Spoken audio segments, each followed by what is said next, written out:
welcome to Mic'd Up with Executive Vice President of the Milken Family Foundation, Richard Sandler, in conversation with U.S. Senator Cory Booker.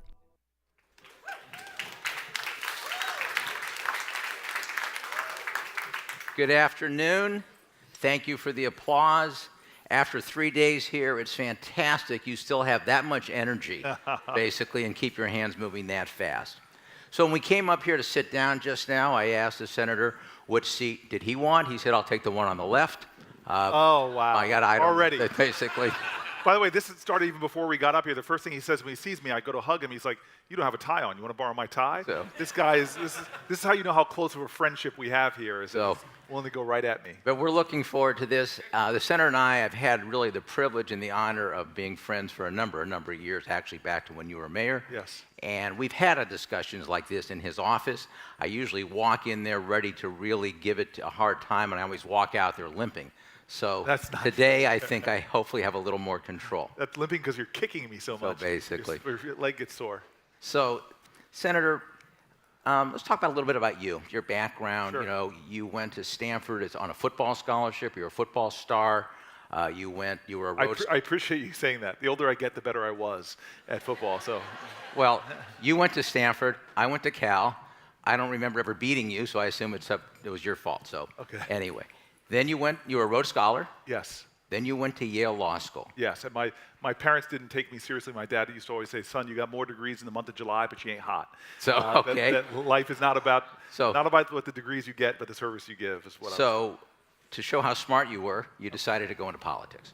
Not right away, but yes. But pretty soon, you were on the Newark City Council, you were the mayor for 7 years, and then you went to the U.S. Senate. So, seriously, why did you go into politics? Why did you choose that? And looking back on it, was it the right choice for you? So, starting a little bit before you Sure. did, I was a kid that grew up because my parents, who both come from sort of segregated environments. My dad grew up in the South, poor. In fact, he would heckle me right now. Don't tell those people I was poor. Tell them the truth. I was just P.O. I couldn't afford the other two letters. But they came of age in the civil rights movement, and they suddenly found themselves in Washington, D.C., where I don't care what your background is, if you're Irish, if you're Jewish, if you're gay, if you're a woman, there's probably a time that corporate America didn't want to hire you. And my father and mother landed in Washington, D.C. at a time that there was a lot of pressure, and corporate leaders themselves were saying we need to open up our doors to hire African Americans. And my dad becomes the first black salesman hired by IBM in the entire Virginia area. And then he does so well that he gets promoted up to New York, and then he goes to try to find homes to move into that had good public schools, which happened to be white communities, but every time he would show up to buy a house, they would tell him that the house was sold. And so amazingly, my parents find this incredible group of black and white activists together in this organization called the Fair Housing Council, and they set up a sting operation where they send my parents out to look at a home, and they're told it's sold, and the white couple would come and find out it was still for sale. On the house I grew up in, my parents loved the house, fell in love with it. They were told it was sold. The white couple came, found out it was for sale, put a bid on the house. The bid was accepted, papers drawn up. The day of the closing, instead of the white couple showing up, my dad did, and a volunteer lawyer named Marty Friedman show up in the real estate agent's office. The real estate agent is so upset that he's been caught in this sting operation that he doesn't relent. He punches my dad's lawyer in the face, sigs a dog on my dad, and I tell you this, that as I was growing older, every time my dad would tell the story, the dog would get bigger. But just imagine me now as you starting where you started. I'm an 18-year-old kid with all the swagger in the world. I had just gotten into Stanford because of a 4.0, 1,600, 4.0 yards per carry, 1,600 receiving yards. And my dad just, the whole time, my life, he would always ride me. He'd like, son, don't walk around this house like you hit a triple. You were born on third base. You need to understand that what you're experiencing here is not yet the fullness of America. This Langston Hughes said, there's a dream in this land with its back against the wall. To save the dream for one, you must save the dream for all. And so for me, it's nice to get all these fancy degrees, but I was always rooted in this understanding that the cause of this country is still calling, that the dream of this country still demands. And so I made a decision that the purpose of my life was to go into communities of struggle, communities where they're on the front lines of the fight for the American dream. And I moved into a very tough neighborhood in Newark, New Jersey, Chris Rock has this joke. He says, why is it often the most violent streets in many cities is named after the man that stood for nonviolence? And in the 1990s, I moved on to the south end of Martin Luther King Boulevard, in a street that actually, the length of Martin Luther King Boulevard even back then had some of our best institutions in Newark, universities, high schools, but the section I moved on to was in really tough shape. And I just began organizing and working with incredible heroes. I always say I got my BA from Stanford, but my PhD in the streets of Newark, from these incredible leaders and a community that embraced me.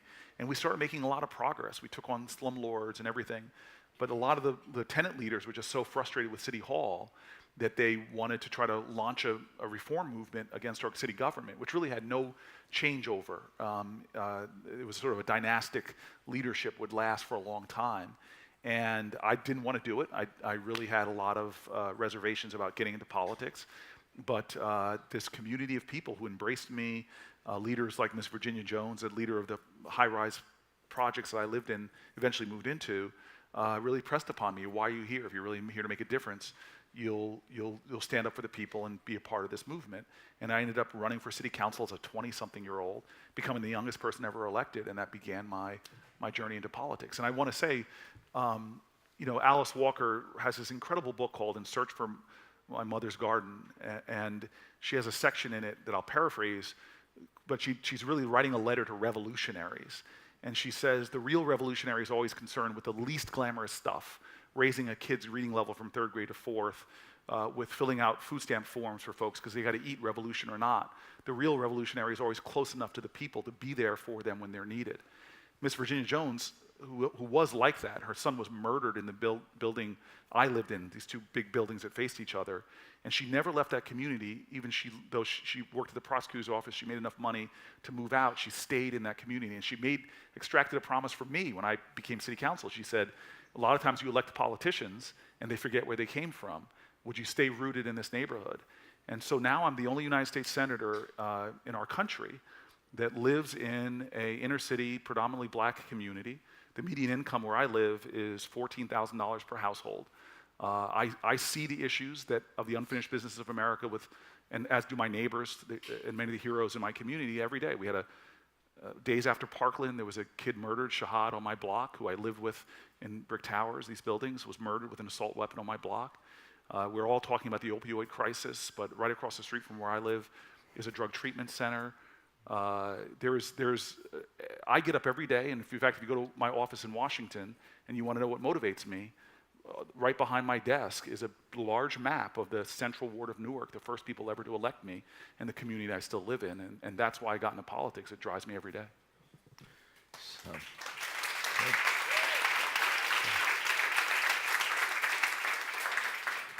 So I take it if someone came to you today that just graduated from school and say, I want to make a difference. I'm thinking of running for office, but there seems to be so much pressure on people that run for office, and they get so vilified and beaten up, whatever else.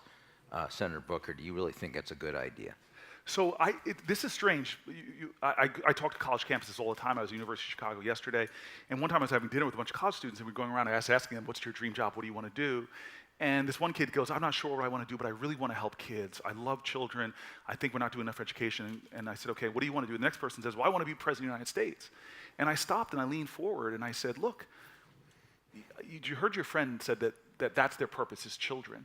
I've learned, especially being in politics, that life is about purpose, not position.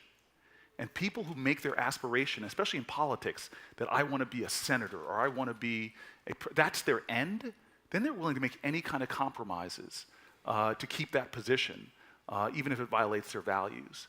And so I don't know if being a politician is the best thing for a young person if they came to me. I want to know what drives you, what gets you up in the morning, what's the difference that you want to make.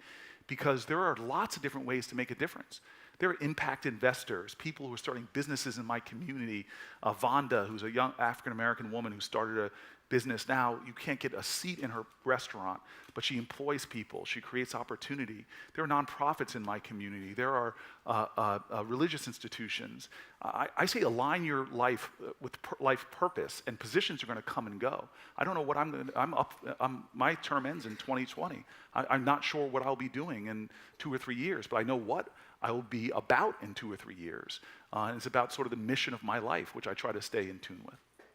Well, how do we get young people to take public office, since there's a lot of talk today about the quality of the people that are going in, that they're not there for purpose, they're there for the position? Well, when I think of elected leadership, I'm not just talking about the 535 of us that serve in Congress or the president and the vice president. All over this country, there are incredible people. If you look at New Jersey, for example, these mayors that they don't get a salary even of their towns, but they're doing great jobs. City council people, county officials. I do think there are great leaders. My bigger concern is those people who make perhaps the greatest political impact are those people who decide, I'm not going to get involved in politics at all.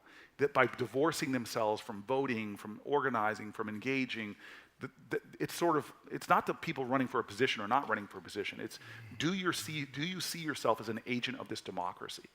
When our founders, who I revere for their genius, I don't lionize perhaps to the degree people want. They were flawed human beings, as we all are. If you look at our founding documents, they resonate with the bigotries of the time. Native Americans are referred to as savages in our founding documents. Women aren't referred to at all. Blacks are fractions of human beings. But there's this genius that our founders had in understanding that we were going to break with the course of human events. If you look at the globe of the planet, many of the countries still are, their borders are tribal borders, ethnicity borders. They were monarchies or theocracies.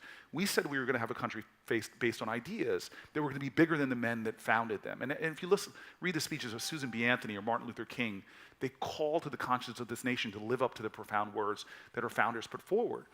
But the founders understood that if we're not going to be bound along racial lines, along tribal lines, or along religious lines, that we in this country, if we're going to be just a country of ideals, that we have to have an unusual commitment to one another. They end the Declaration of Independence with these profound words. In fact, I love going to the Jefferson Memorial.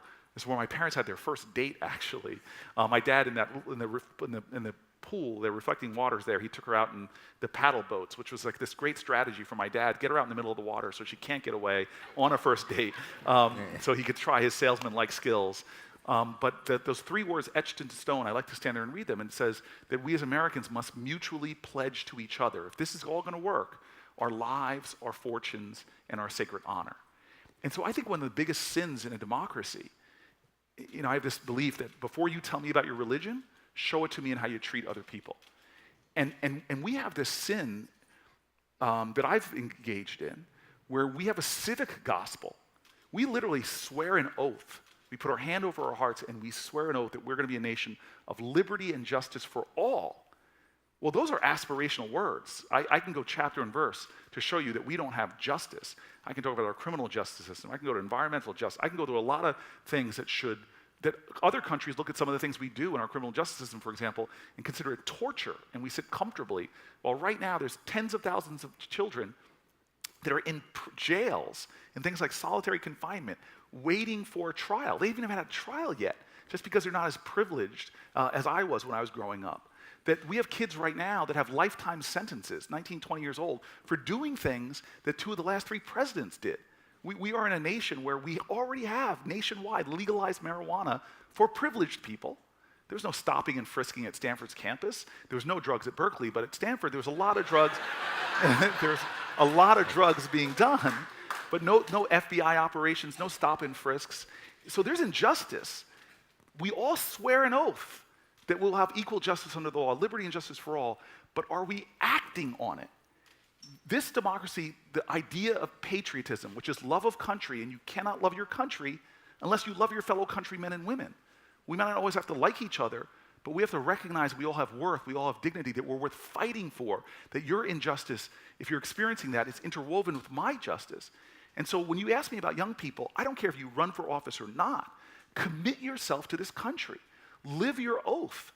When you sing songs like our national anthem, when you say pledges, when you raise the flag, what are you willing to do to make those ideals real? And we're losing ground. My generation, X-Geners, We have to, I don't care Republican or Democrat, I love competition. And maybe that's why I love sports. I love to fight, I love to win. And when I got to Washington, I decided to look at the indices of competitiveness of all the global countries.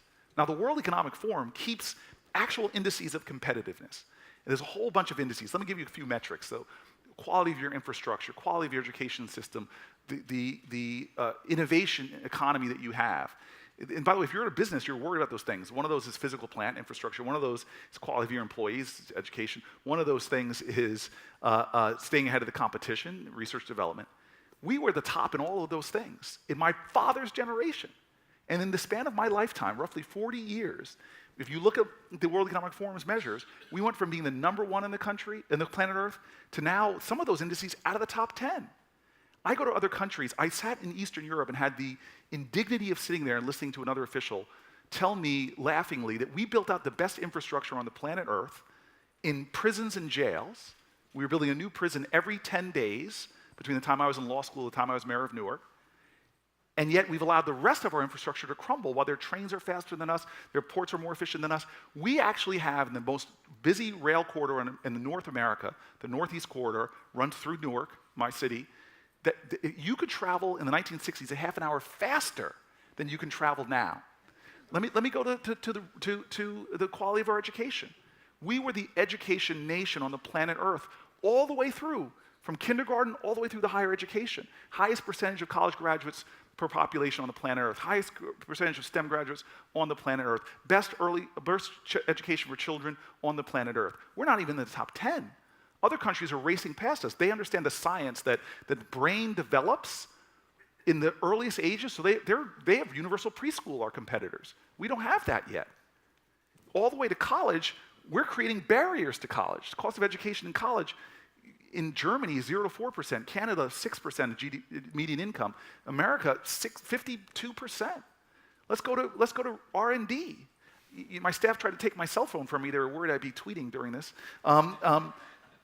This is all of our common development. The battery power, touchscreen, GPS, that all comes from our collective investments in R&D in this country. We were the most R&D intensive country, public-private R&D, percentage of GDP on the planet Earth. Well, guess what happened? China's sitting around thinking to themselves, you know what? I can't beat them warship before warship. We can't beat them tank for tank. They're investing more in that. They're pushing the human. They spend more money than the next 10 countries combined for military. But you know where we're going to beat them? We're going to beat them in shaping the future. We're going to beat them on AI, machine learning, biotech, green energy. And they now invest more of their GDP on research and development. And so I say this to say that I'm worried about my generation, that we inherited this like beautiful home from our grandparents. We trashed it, and we're about to hand it over with tons of debt and repairs. $3 trillion of infrastructure debt we're about to hand over to our children. But the reality is, it doesn't have to be that way. And the problem, I think, the biggest problem that I think is going on in our country right now is not that we don't have the capacity to do what's right, not that we don't have the capacity to lead the planet Earth on things that matter. A lot of it's having the collective will. And if there's anything I've learned in sports teams, when we were driving on a team, pushing them to score a touchdown, I knew we would score a touchdown as soon as I heard them arguing in the defensive huddle. As soon as I heard them fighting amongst themselves, I knew I was going to score. Because pick your civilization, this fall of the Second Holy Temple of Jerusalem fell in the year 70. Titus was advised by Josephus to pull his military back and wait. And guess what happened in the city of Jerusalem? Divisions broke out. They started fighting amongst each other. And then Titus came in, literally was burning from within, and took him with ease.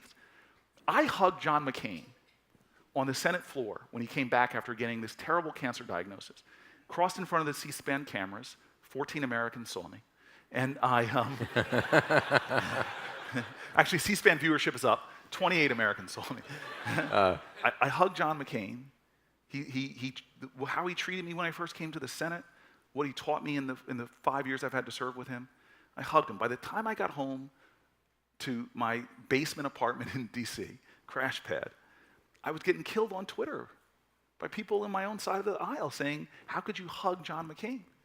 When I watched the Republican debates, Chris Christie, who I could write a dissertation on my disagreements, he's a friend. I texted with him yesterday. I find a lot of the things he did so objectionable. But I was the mayor of the largest city. He was the governor of my state. We were both Americans. There's got to be things we agree on. We found common ground. He got pilloried in the Republican primaries for the sin of hugging Barack Obama. When Barack Obama flew in after Hurricane Sandy, Barack Obama descended the stairs, the two men hugged, and by the way, I'm a hugger. It wasn't a good hug. It was one of those awkward men hugs. And he got pilloried.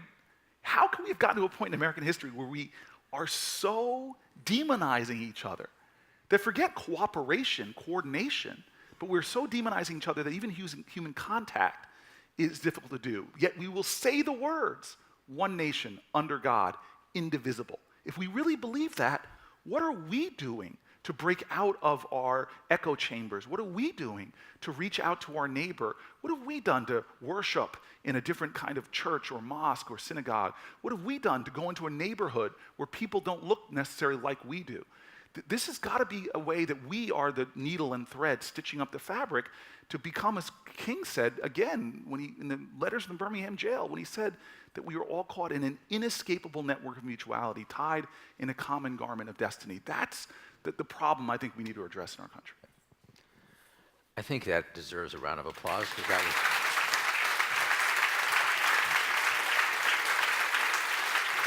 Because you lead me to what I think is really one of the most important topics that I would like to address with you about what's going on in our country and the United States Congress, but Congress as a reflection of the rest of the country, okay? So you talk about, tell me about your religion, tell me how you treat other people. Yes, okay? yes. We don't treat other people very well in our country anymore. Somebody said this to me when I was on a trip about a year ago. It said, it used to be that I could find your opinion on something to be very objectionable. And I could tell you that. Yes. And we would discuss it. Yes. Okay? And I might learn something and you might learn something. Today, we don't do that. Today, I find you objectionable because you have that opinion. Right. And because you're objectionable, I really don't have any interest in anything you have to say. Now, you sit in the United States Congress. You sit in the U.S. Senate. Yes. There's only 100 senators. Yes. The I've Senate, got 99 colleagues. That sounds like a rap song beginning. no, basically. You're getting a lot of laughs. I'm sorry. Yeah, I'm basically. sorry. You want to make a The comment? question is, are they laughing at or with? You want to comment about the Berkeley drug thing again? I do. Basically. You know, any jab I can get on Basically, Berkeley. it's quite all right. But in all seriousness, Kevin McCarthy was here the other day and commented on the fact that the last 6 presidencies combined, there was something like 24 closure votes with respect to presidential nominations. Yes. Today, I think in this president, there's been over 80. Yes. The Senate, as you said, has a responsibility to address a lot of these issues. Yeah. It's spending a lot of time not approving presidential appointments, okay? What can you do as United States Senator to help to set an example, besides walking across in front of 14 people and hugging John McCain, of how do we get together? How do we basically work across the aisle? Who is going to take the lead? Who is going to be the adult in the room? So I see adults in the room on both sides of the aisle often, and it's a shame that, I'm friends with a guy named Van Jones. We met in law school, and he had a TV show called Crossfire a while back with Newt Gingrich, and the two of them decided to do something at the last segment, and this is the story according to Van, called Ceasefire, where they're going to talk about where they agree. Now, many of you who watch 24-hour cable know that one show usually hands off to another show. They actually have a part where they overlap so you don't lose audience. And what Van told me is that they love this segment because Newt and Van, as different as their politics may be, have a lot that they agree on. But he told me that the next show was really upset because you'd have these 2 segments of fighting, and then you'd have this segment of getting along, and the audience would actually go down. People wouldn't want to watch that. And so I see beautiful moments in the Senate, really beautiful moments of the Senate, often of camaraderie, of friendship. I'm not saying the institution isn't broken. I'm even saying that we're slipping and heading towards being a majoritarian body, eroding things like the kind of protections you had before. So I'm not saying that. I just want to highlight for you some of the most profound experiences I've had as a United States Senator with friendships across the aisle, with witnessing decency, with seeing people concerned when someone's sick or someone's ill, with high-level moments, and the real friendships. I talked to Jeff Flake right before I got on the plane to come out here. Tim Scott and I have become really good friends. The Hatch is somebody that, and Grassley, for example, two elders in the Senate who I've come to really get to know and work very hard to find common ground with. I go and pray in Bible study with the chaplain of the Senate in the office of Chairman Inhofe, a very famously known conservative. Often, I hear people telling stories about he brings a snowball to the Senate floor to talk about no climate change. My side likes to have fun with things like that. But when you sit with somebody and you pray with them, and John Thune comes, and Kirsten Gillibrand comes, those are moments for me in the Senate that are really powerful and teach me something. And so I agree that the Senate is in a bad place. I'm not saying I regret any of my votes against Trump nominees, but I am saying that we have to understand often that Washington is a reflection of who we are, and that we have to all of us start taking responsibility for healing our country. There's 10 two-letter words that I was, again, taught in sports. I feel like we keep coming back to the sports scenario, but I still remember, being a team member and having my coach tell me the 10 two-letter words, which are, if it is to be, it is up to me. Don't expect the world to change. Don't expect this team to change if you're not willing to do something different in your own life. And I'm hoping that all of us, and I can give you lots of examples that happen to me daily. I was out here in Los Angeles once You want to give me that? I was taking it away because I was afraid of you and the Russians might hack my phone. But I was at an event, and it was a Humane Society event, when we were talking about compassion and all of this, and somebody wants to show me, Paul Ryan had done something that week, and somebody comes up to me and says, let me show you what I tweeted at Paul Ryan. And I look at it, and it was just vile and mean. And how can we think that even it may seem one tweet, but we are adding to that energy. Darkness can't drive out darkness, as King said, only light can do that. And so I try in my own conduct, if people who follow me on social media here will see that, I will literally talk to trolls, and literally if somebody says F you, I'll say love you. And it may sound silly, but 1 out of every 15 times I go at a troll, and again, that's even a word, maybe I shouldn't call them, a person who's spewing negativity and hate, I'll get somebody apologizing to me. So. I had a military guy call my office, sort of still begrudgingly, and asked to speak to me, and I got on the phone with him, and he basically said, look, I don't agree with any of your politics, but when you tweeted back something really kind to me, my daughter saw that, and I wasn't proud of my behavior, and I wanted to call you and apologize for how I acted. So. And so I think we all have a responsibility to try to be the antidote to what we criticize about our broken political system. Because, when you commented that you have no problem, you're not apologizing for any of your votes, negative votes on any Trump appointees. Obviously, those are negative votes on individuals you thought shouldn't be in that position. Yes, Obviously, they weren't votes just because they were Trump appointees. No. Okay. But you find today, and this doesn't start with this administration. No. Obviously, the famous Health Care Act, Obama's Health Care Act, it was voted, it's probably the most important social legislation in 30 years at that point in time, yet it was 100% on party lines. It's almost inconceivable that no Republicans thought anything about it was good and no Democrats thought anything about it was something they should be questioning. Now, the tax bill, very similar. A lot of these appointments, very similar. So you've talked really eloquently, and I know you mean it, about how to try to bridge, but how can you convey that to some of your colleagues that appear to be just anything that's Trump is bad, right? Okay, anything that's anti-Trump is good, right? It is a problematic level of tribalism that is hurting our country in a deep way, and look, having the privilege of being a mayor of a city, you just have to run stuff and fix stuff, and try to run stuff more efficiently and more effectively. And when I first got, we elect people in America to offices to run big governments, often who have not run anything. And so I will confess to you that my first year as mayor, suddenly going from, I think the most thing I had managed before that was maybe 14 people, suddenly running like a almost $1 billion operation, thousands of employees. And after a year, I was learning really quick that I had to run on just data analyses. I used to always say, as I got my stride as being a mayor, I used to say, in God we trust, but everybody else bring me data. If you're not a God or a deity, I want to see numbers, I want to be able to measure it, that's how I manage it. And we got really sophisticated in driving the productivity of our departments at a time that in fact, I challenged my Republican colleagues in the Senate to find a person in the Senate who, when they ran a governor or county executive or mayor, cut government more than I did. I had to painfully reduce the size of my government 25%, but we were able to take some divisions and departments and drive up their efficiency by focusing on numbers, focusing on data. And I found that it cut through partisanship, it cut through ideology, cut through philosophy, if I can get down to what is our common goal and what are the numbers of getting there. Then I get to Washington, D.C. And I told you about the data as I looked at World Economic Forum. I'm still obsessed with data.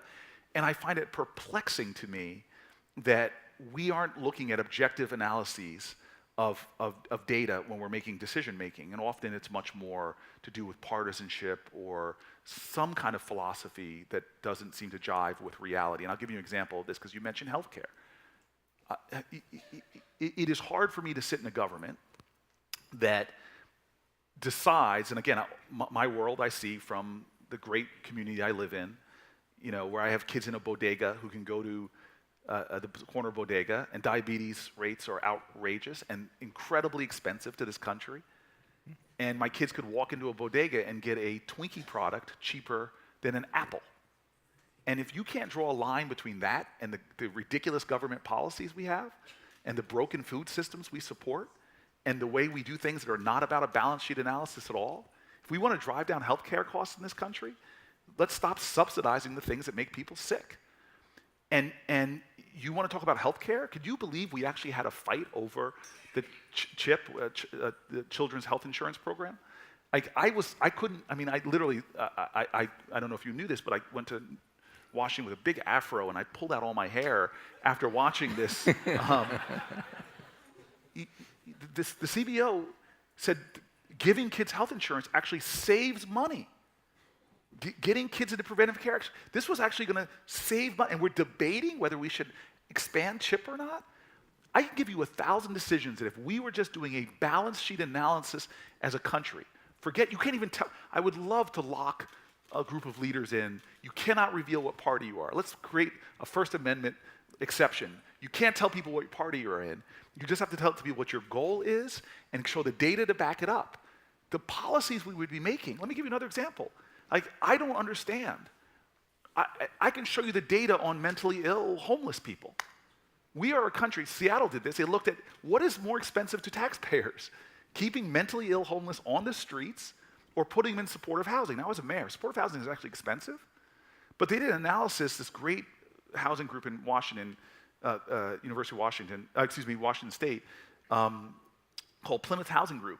Just looked at about 23 people, did an analysis of what's cheaper, on the streets or in supportive housing. They saved $1 million for 23 people.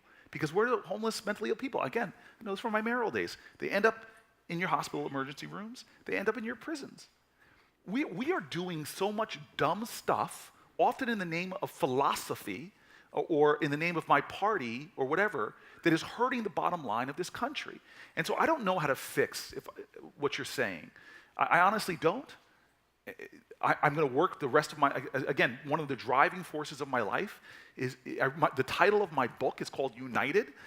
What drives me is to try to bring this country back together. The reason why Newark is thriving right now, it's in its biggest economic development period in 60 years, first time its population is growing in 60 years, this education system is booming, 20% jumps in graduation rates, the #1 city in America for beat the odds schools, high poverty, high performance schools. I can go through all the things we did in Newark, but I always say one of the reasons why we did is because we created uncommon coalitions that produced uncommon results.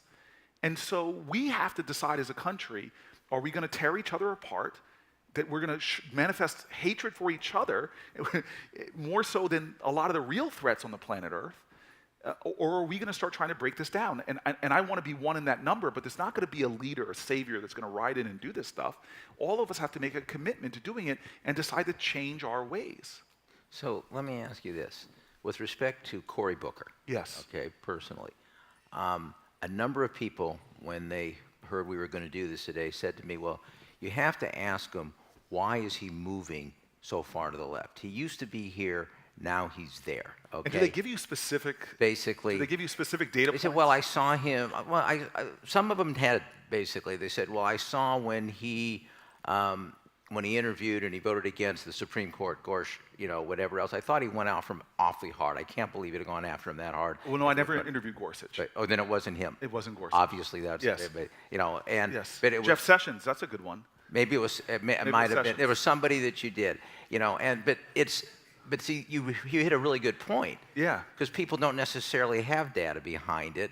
They just think this is happening. Right. And they might put you in with a bunch of other people. Right. So, there's my friend Jim Gray basically was talking the other day with me about a Howard Cosell quote. Yes. And we were talking about how it applies to the U.S. Congress. And he basically once said, what's popular is not always right, and what's right is not always what's popular. Or I could say, what's politically expedient isn't always right, and what is always right certainly is not politically expedient.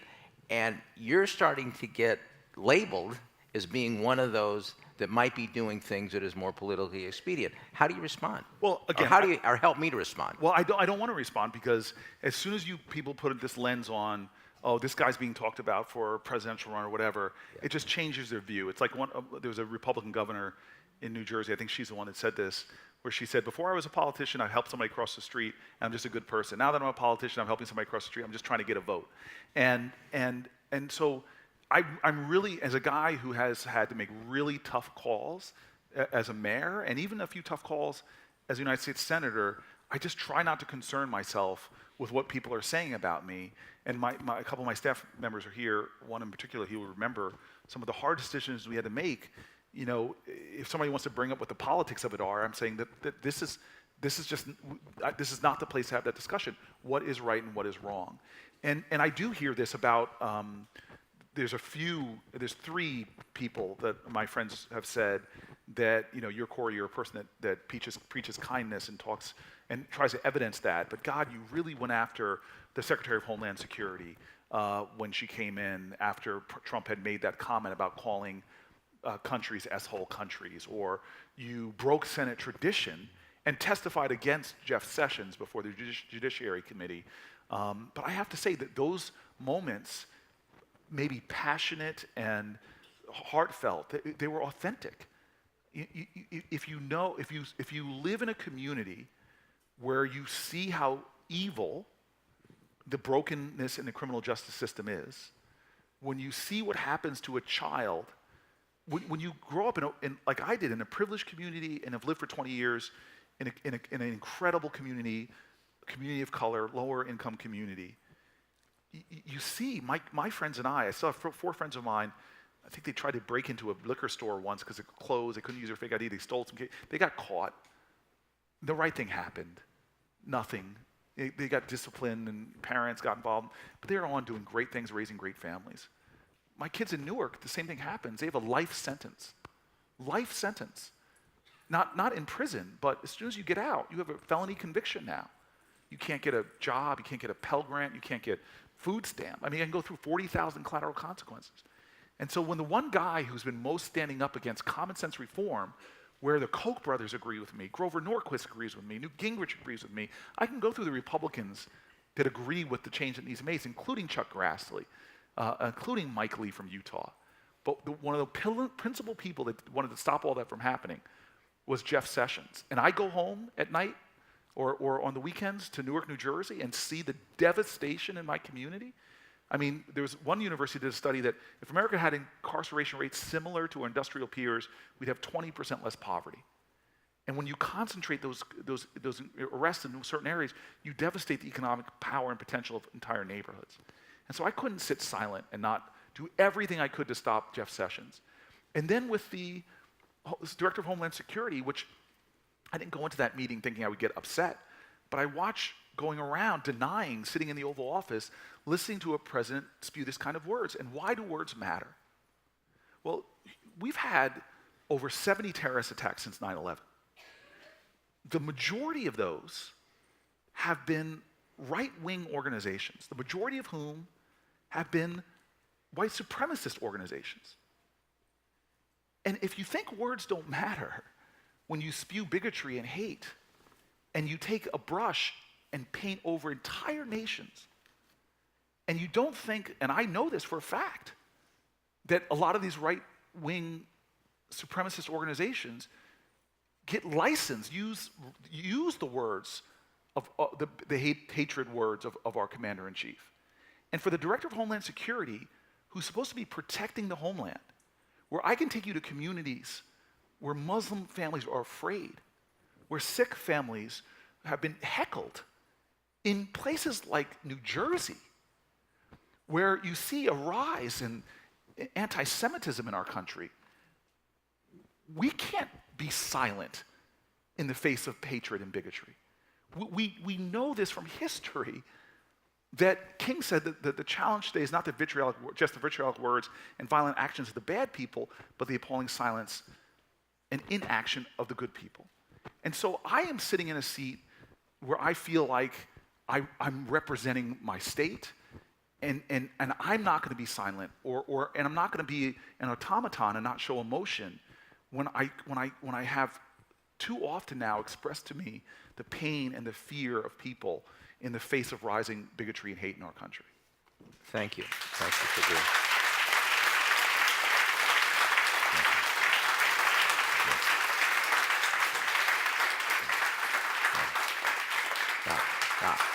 I thank you. I thank you for being willing to answer the question and to do it so honestly and candidly. So I appreciate it. Thank you. So let's shift gears now, because you talked a minute ago about criminal justice reform.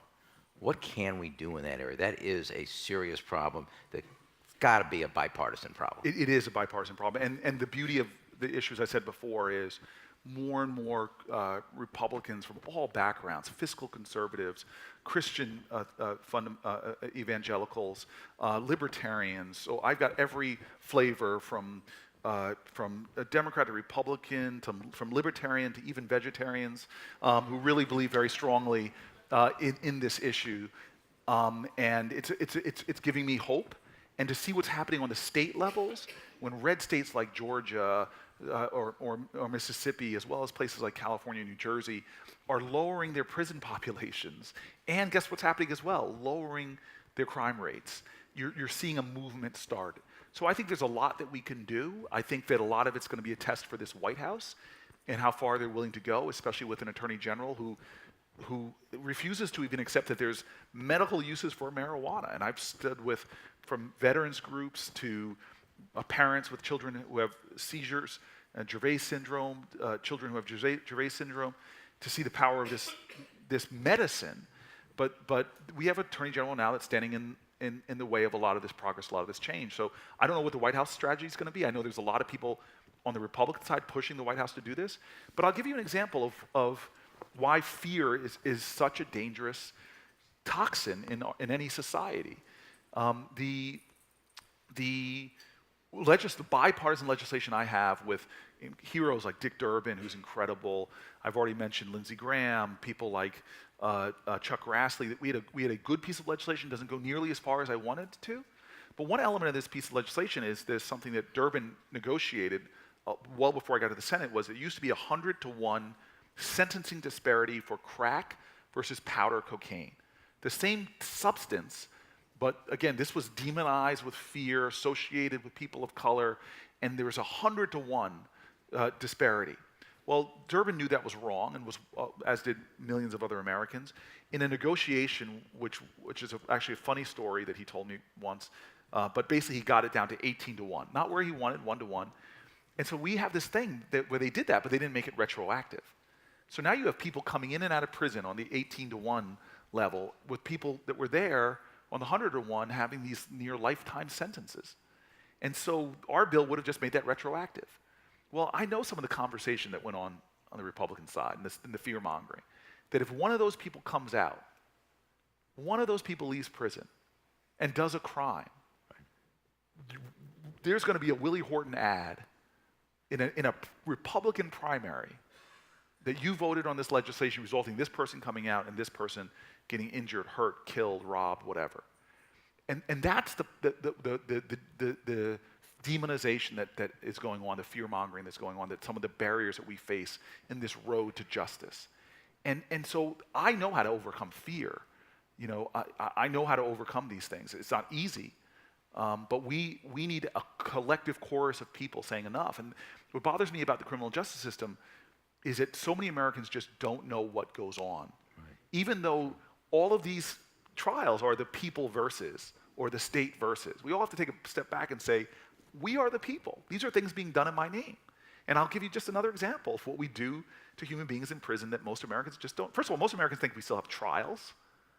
You all know that about somewhere between 95 and 98% of criminal convictions now are done by plea bargain. And plea bargain, this great book written, Why Innocent People Plead Guilty, because if you're that 18-year-old kid with that public defender who's trying to balance 300 cases, and a guy says to you, just take this plea and you're out, or if you fight me, I'll pull you into adult court, stack these mandatory minimums, you're going to be facing 15 years. What's that kid do? Not realizing as soon as they get out, they have that lifetime sentence I was telling you about. But say we have a system now that what we do to women in prison, most people don't understand. Women are dramatically less violent in their crimes, but women are overwhelmingly more the survivors of horrific acts. 86% of the women that we incarcerate are survivors of sexual trauma. 77% are survivors of partner abuse.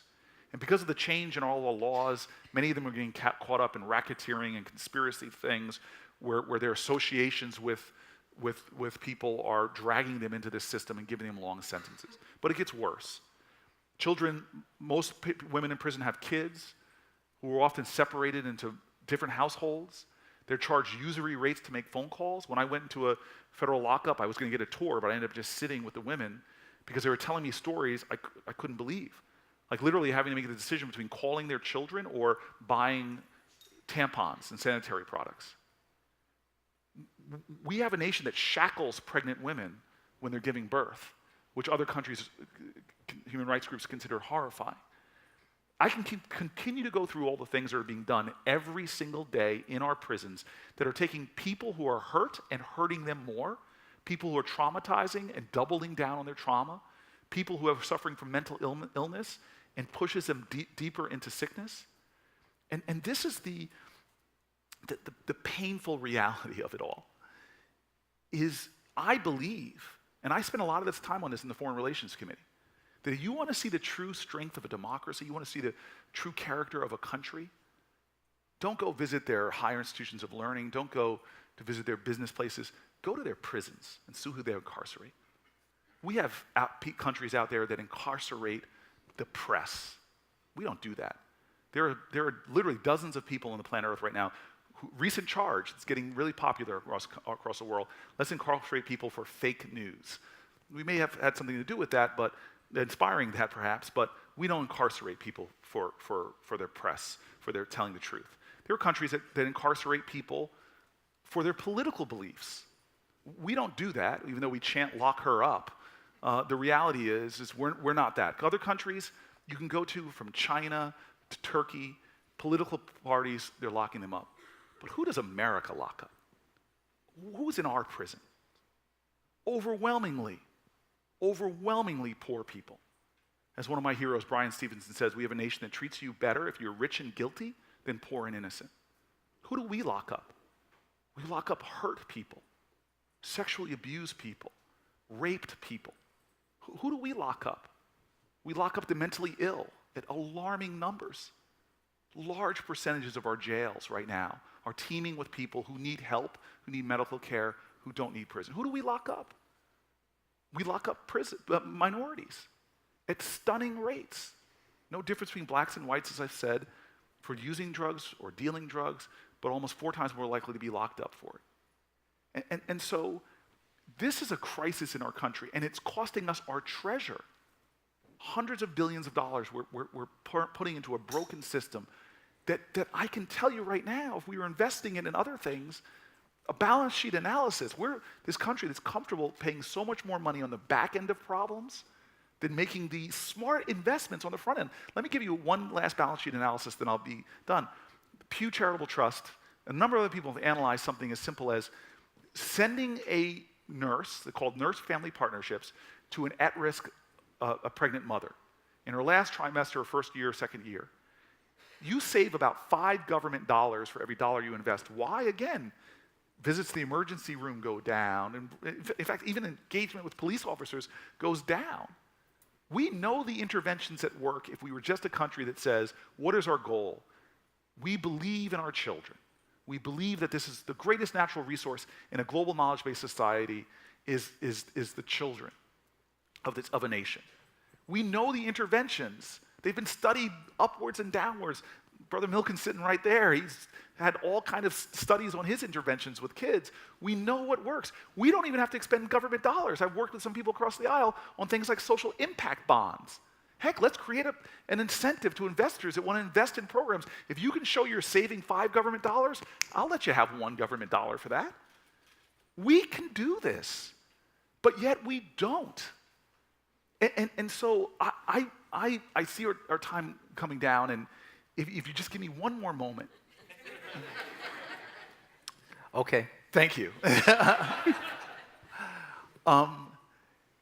You know, I believe we have this, I've gotten caught up in this state of sedentary agitation, you know, where I'm so upset about the world. And, you know, I sometimes home watching my friend Rachel on TV. And I was like, God, somebody should do something about this. And I realized, I'm a United States Senator. Do something about this. But, you know, there's this temptation you often have to allow your inability to do everything to undermine your determination to do something. Just one small thing. Like I am one of 5, now 6, as of last week, U.S. senators to give up corporate contributions. No corporate PACs.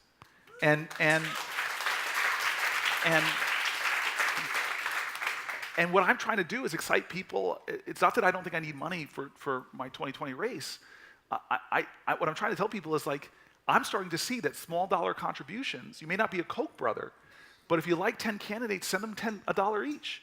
Because those small acts of goodness, kindness, decency, activism make a difference. And this is the second half of the story I told at the beginning. So I'm now a United States Senator, and a lot of senators, we have high self-regard, so we decide to write books. So I'm going to write this book trying to inspire unity in our country. And I had to fact check a lot of the stories. I mean, if you have a dad like mine, you want to understand, you know, how poor was my dad? Or was that a dog? How big was the dog? I mean, by the time I was a teenager, my dad was like, boy, I had to fight a pack of wolves to get you in this house. So I needed to know, you know, like, so I go back and try to find all these people that helped my family move into that neighborhood. And I find, amazingly, the head of the Fair Housing Council for the 1960s, because she's easy to find, because she's still the head of the Fair Housing Council today in northern New Jersey. She's 92 years old, Miss Lee Porter. And so I call her, bring her to my office. I'm telling you with a little bit of shame or embarrassment that I never said thank you. I'm a United States Senator. This woman intervened in my family's destiny, got me into the house I grew up with, and now for the first time I'm saying, so I bring her to my office, thank her.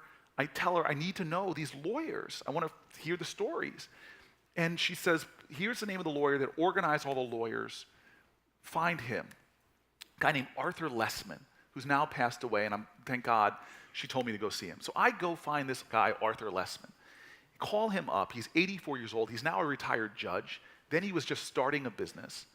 And I ask him all the facts, confirm the story, and then I just ask him why. Why would this white guy in Bergen County suddenly become such a legal activist for black families trying to integrate his neighborhood? But more than that, why, when he was busy as heck running a business, doing a startup?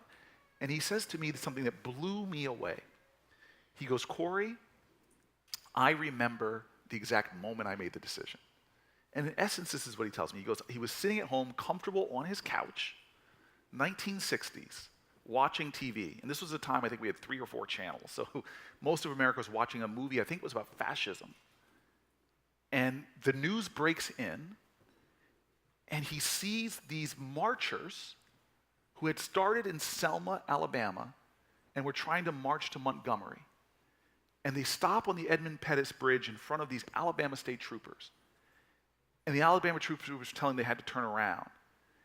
And what they decided to do first was to kneel and pray. And so these marchers began to kneel and pray, and the state troopers just launched an attack. Tear gas is going in, billy clubs, literally beating these marchers. John Lewis's head gets cracked open. And the guy says he's watching in horror that this is his nation. And he's so disturbed, he goes to work the next day and says to his partner, Leo, we got to go to Alabama. He basically tells me that they laughed, not because it was funny, but because it was preposterous. They couldn't afford a ticket to Alabama, not to mention close a business. And so they sat there and they just thought to themselves, in essence, maybe we should just do the best we can with what we have where we are. And so they call around to see who needs a lawyer, a little legal help, and they find this young woman named Miss Lee Porter who is desperate for legal help. And then a few years later, he says he gets this case file with the name on it, Cory and Carolyn Booker, my parents. Now think about this for a second, and think about it in terms of yourself. We all, every moment of our lives, we have a decision to make. Every moment of our lives, to accept conditions as they are or take responsibility for changing them. A bunch of marchers couldn't change the heart, that intractable wall of an Alabama governor who said segregation now, segregation forever. Who are they to think that they're going to change that governor's mind?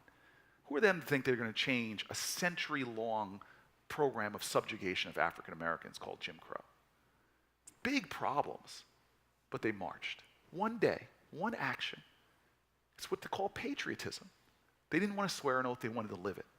That love that they let loose on that bridge where they failed, in essence, that day to make it to their destination, where they got beaten, literally, but the love they released into the universe instantaneously leapt 1,000 miles and changed the heart of a guy sitting comfortably on a couch in suburban New Jersey, who then gets up and decides to go to work and changes the destiny of a generation not yet even born yet. If it wasn't for that chain reaction of love, I wouldn't be sitting here. That's the power we each have. Alice Walker says the most common way people give up their power is not realizing they have it in the first place. Every one of us can do something to take responsibility for this country. And it may seem like a small act. How could I change Congress? How could I change this White House? But in our daily life, we have those moments. And to me, this is a moral moment in American history. And it's not a moral moment because of who's president or who's a senator. It's a moral moment because we are coasting off of the greatest generation. We're coasting off of the civil rights generation. They built out our infrastructure. They built the networks of education systems. They invented things that are shaping humanity now in ways that my grandparents couldn't imagine.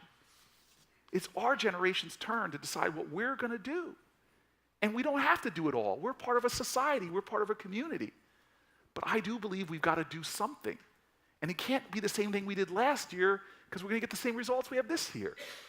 We have to do something different. And it has to start with ourselves, not with what we say about other people. So it's very...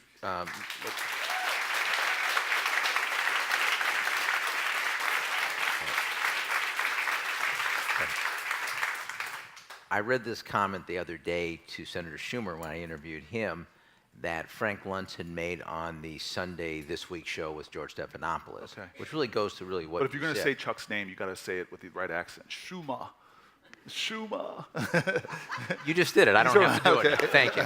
I was going to do it, but thank you for saving me the problem. So Chuck is just upset. I wish he was here right now because his teams play in New Jersey, the Jets and the Giants. I always rub that in on him to let him know that he has a tough time being on a state that lives in the shadow of New Jersey. It's an insecurity he's had to deal with all his life.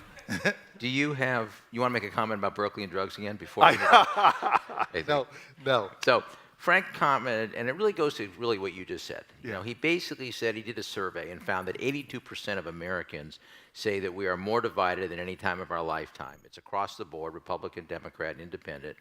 And he stated, and I agree with him, and I think you do too, because you just said it, we have to do something. We have to hold our party accountable. We have to say enough is enough, because if we don't do it, this poison is so deep and so pervasive now, it's no wonder our kids are now bullying others and yelling at each other and using language that is so inappropriate.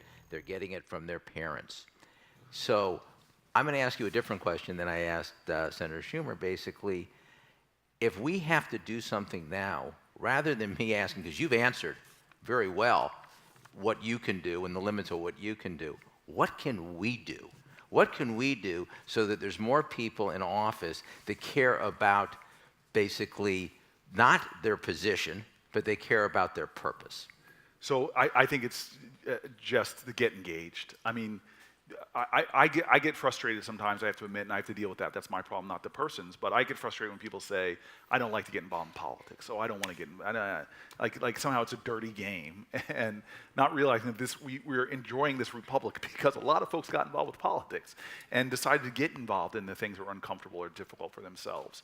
So I would say that's one thing, and then I can't help, but I'm sorry I'm overstorying you, but I'll end with the story of, really the theme of it is, we need to be more creative in our kindness, and we need to have a greater moral imagination about the things that we can do. And this is personal decisions, but about the things we can do. And I'm just going to implicate myself of not often being creative. And the implication I'll give is just the funny story that happened to me. So I live in a community that has a lot of fast food restaurants. I'm a vegan. How do you know somebody's a vegan? Don't worry, they'll tell you. But I still have a weakness for empty calories, and we're driving home, and I've had a guy that's been on my staff since the time I was a mayor, a detective in the Newark Police Department. He's been driving me around, running around with me for years and years and years. He's a guy that grew up in the projects in Newark, went off and served in the military, came back and joined the police department. Just a great guy. We're about the same age. He knows me so well because he stays with me. Anyway, we're driving home. We're passing one of these fast food restaurants, and he knows I probably haven't eaten, and he looks in the rearview mirror. I look up at him with this just shame and guilt, and I just nod. And next thing you know, we're driving into the McDonald's. Now, I'm a vegan, very well-known one in my community, so I'm not going to walk into the McDonald's. I'm going to go through the drive-thru. And so, and so I scooch down in the car, and I lean out the window, and I'm like, disguise my voice, hello, I'd like to have 2 large fries, please. And so I get around, and they hand me the fries. Now, as I sort of mentioned on a side before, I'm working very hard to deschedule marijuana on the federal level, but I think McDonald's French fries are so addictive, we should schedule them as a class 1 narcotic, because as soon as they pass these French fries through, it's like the ambrosia, it's like, and now I'm like holding these fries like I'm from the Lord of the Rings, my precious, and like Kevin just sees the joy in my eyes, and I know he feels joy, even though the joy is going to be followed by terrible shame. And we start to drive out, but there's a guy there. I see a guy who's in the trash can, rooting around. And I roll down the window and I say, hey man, you okay? And he goes, I'm all right. Just tries to brush me off. And I go, hey man, are you all right? And I think he heard the tone of my voice. He turns around and he goes, I'm just hungry. And I sit there for a second. I don't know what faith you all have, but I think my Bible says something like, if you have 2 McDonald's French fries and your neighbor has none, I think Jesus said something like that. And so like I'm like hurting that I have to do the right thing. And I say, sir, come over here. And he comes over, and my hand's shaking now as I take out, and I reach to give him, and he tries to pull them out of my hand. I don't let go right away. He pries it out of my hands. He actually looks really happy. It gives me some solace. And we pause for a second, and then he asks me this question. He goes, hey man, do you have any socks? And the question hurt because I imagined that he must have really needed them. And I worked homeless issues a lot, and immediately I just felt bad. I said, sir, I'm sorry, I don't have any socks. I don't carry spare socks with me. And before I can do anything else, I feel the car be put into park. I look forward and I see Detective Batts kick off his shoes, reach between his legs, pull off the socks he's wearing, and hand them out the window. And here I am, this guy that preaches, creative kindness and moral imagination. And here I was 3 blocks from my own home, and I had a chance to manifest that kind of love, and I failed. And what I try to do with myself is check myself as often as I possibly can. And I realize that anything I complain about in the world, I could probably respond with what I could be doing about it. And maybe it's a $1 worth of effort. Maybe it's, smallest of actions, but I can do something. And I know that I am here because of the small collective actions of so many Americans. When my dad couldn't afford college and they took a church collection to send him to get him to be able to have enough money to enroll in college. What's the ROI on those small acts of kindness and decency? When my dad was in college and he watched black folks and white folks, Christians and Jews, sitting in at lunch counters, getting things poured over to them, I know I owe a debt there. What about the folks that decided that we're going to organize to try to work with IBM to get them to hire their first black person? What about those neighbors after my family moves in, after all this controversy, who always came by the house, who always looked after me and my brother when my parents worked late? I'm telling you right now, that's what America's about. It's this grand conspiracy of love that we've inherited. And what we have to decide right now in our lifetimes is what will our contributions be to this great nation to make sure that the hope and the dream of America lives for the next generation to come.